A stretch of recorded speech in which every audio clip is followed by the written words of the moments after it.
homeschooling on a budget. What do you do when you want to homeschool your kids, but you're totally broke? Have we all been there, or are we still? We're still there. We're still there. Okay. On the same page.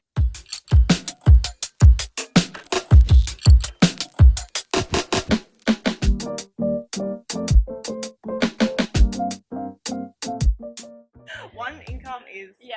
yeah. So I guess let's just go one by one. What would you say? What works for you? How do you homeschool when you're totally broke, Joe? Okay.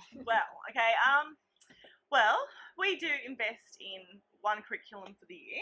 We don't mind that. We save up for it and, pay it off. So I don't have a problem with buying curriculum. But there has been times when we've been really tight and we've had to, I've had to put a curriculum together. But in general, one thing that I do is we go and we do things like the art gallery. We will go to the library lots. We use lots of resources that are free in our community, and we'll do things like go to all the community events, the nights that are on in the community, and I'll try think ahead and make sure it links in with what we're doing for that season, which makes it a bit more alive for the kids. Yeah. And then there's other things that I might do, things that I try to make, because I'm not earning an income, I'll try to cook from scratch. I try to make sure, we don't buy takeout. So one thing we do is every Friday night, we make a big fuss and we have a big pizza night, we make pizzas and we do a movie night, and that's kind of our fun entertainment. Yeah, that's cool. And often, we've had times where we've splurged and got takeout and gone out, and the kids have ended up whingy and stuff anyway, and I find sometimes we just have fun at home. So it's just finding contentment in your situation. And another thing we try to take advantage of is homeschool co-ops, which is basically just finding a few families and doing life with them. And you're using resources, using other mothers' skills and making it fun for your kids because they're having other mothers' books. Yes. Yes, going through all their resources.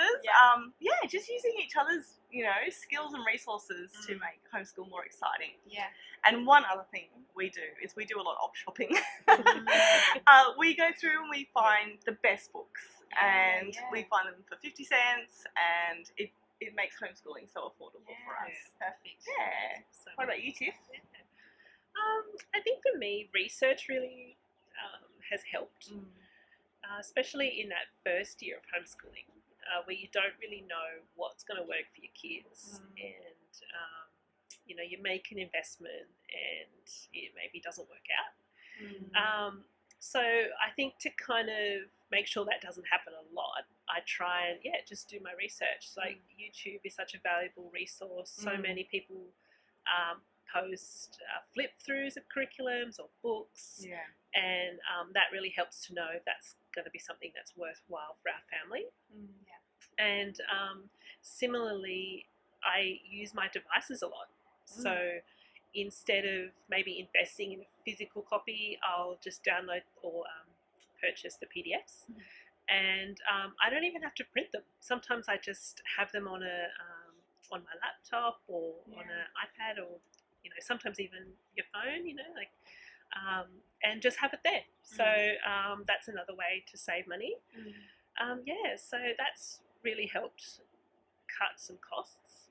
Another thing, on outings is I always take along our own food, so that we're not spending money on snacks and coffee or takeaway, things like that. That's the big killer, isn't it? Yeah. Absolutely. And another thing for us is we're just really intentional in the amount of activities that we all participate in. So, not just the kids, but even ourselves. And so we limit it to kind of one sport per child. And similar for myself, I'm really into sewing and planning and things like that, and that's a hobby for me. So you could call it personal development. But you can get carried away with that. And so things like I buy my fabric from an op shop. or I wait for a sale. You know, Yeah. similarly for curriculum, wait for a sale. So yeah, that's some things that I do. Yeah, that's great.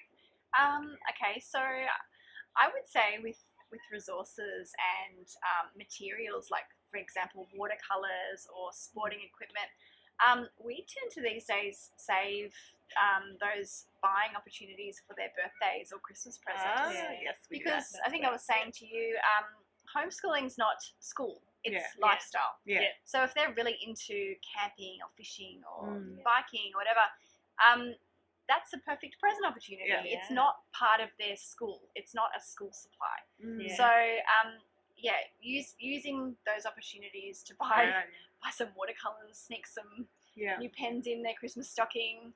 It's still exciting to get a gift, and it also, you're raising less entitled kids as well that are excited about their everyday things that they use. Yeah. So the other thing I would mention is we live in Australia, so we have access to a lot of free, beautiful national parks, beaches, bays, even just the local playground. So that we tend to go there a lot in the afternoons. We avoid the shops at all costs if we can, and that includes even the afternoon shop. So that means we have to be organised. So it means I have to go out and do the shop in advance. Yeah. Sometimes I even get it delivered, or I'll do it on the weekend at my own time. Because if I go to the shops with my kids, my goodness, I don't know where the money goes.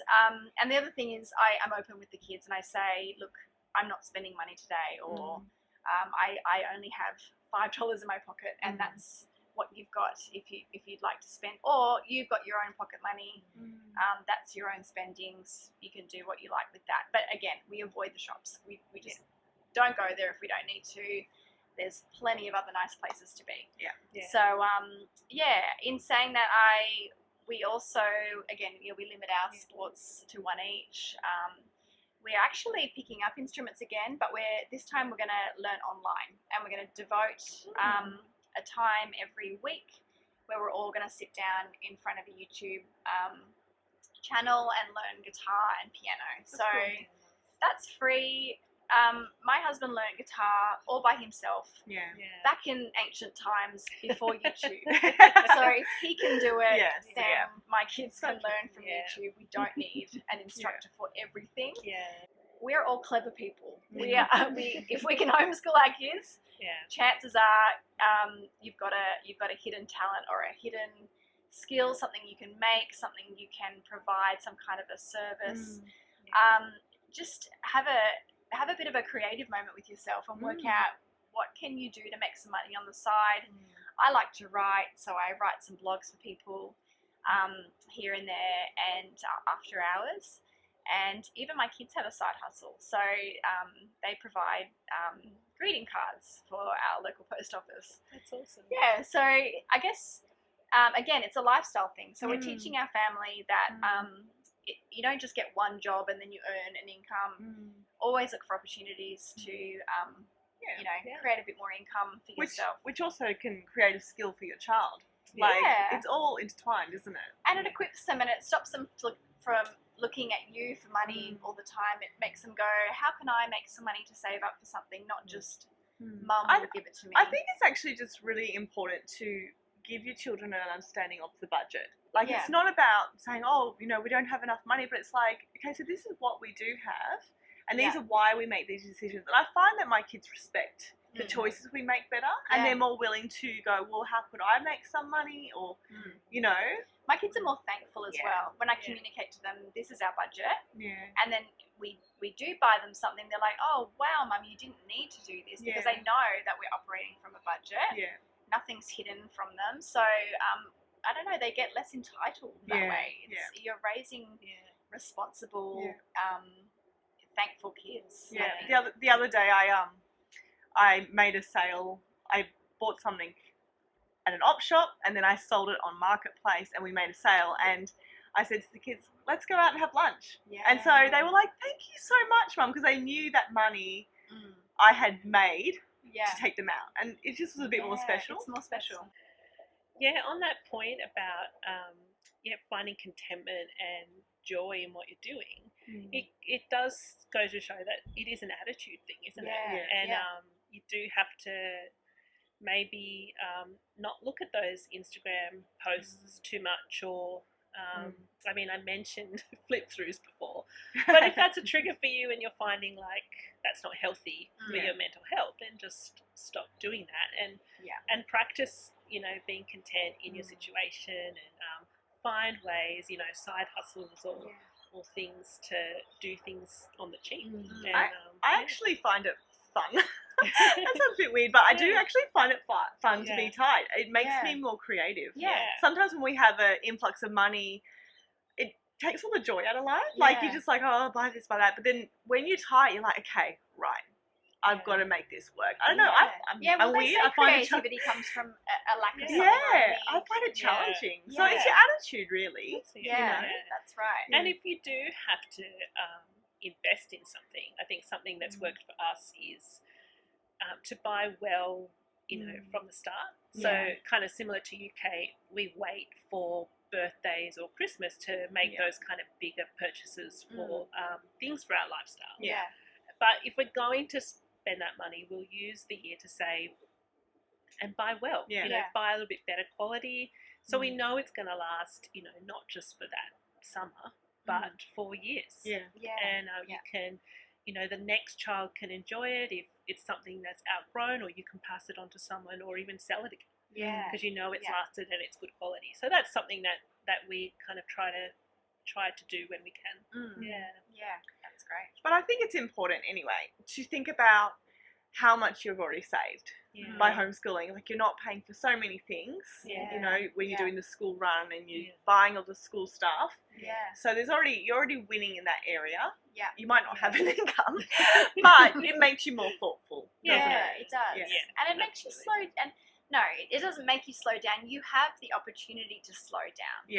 And so it makes you appreciate what is actually important, because you're not traveling at the speed of sound anymore. Speed of light, speed of sound. What am I saying? We don't know why. You're not traveling so fast.